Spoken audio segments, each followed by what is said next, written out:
Отец Александр, в средствах массовой информации очень часто можно услышать информацию, высказывания разных священников по типу «церковь сказала», «церковь запретила».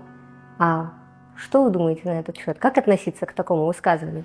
Это очень хороший вопрос, который является ничем иным, как информационной манипуляцией. Высказывания любого священника и даже архиерея не являются мнением всей церкви. Как известно, мнение церкви может высказать только собор, то есть это должно быть соборное определение. Даже святейший патриарх не может высказать от себя мнение всей церкви, если оно не было утверждено собором. Он может высказать, как и каждый человек из нас, свое мнение по той или иной проблеме.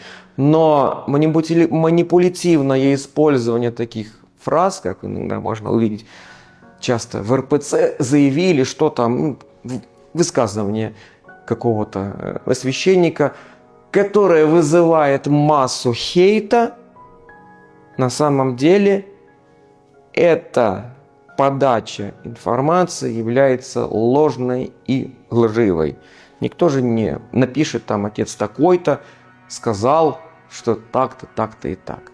Сразу, а если, допустим, мнение какое-то вырванное из контекста является достаточно болезненным в обществе, естественно, это вызывает массу хейта. Вот вам такой пример. Была какая-то телепередача на одном из православных каналов, и в процессе беседы священник на вопрос, а что же дарить священнослужителям? Он как бы в шутку сказал, что, говорит, дарить?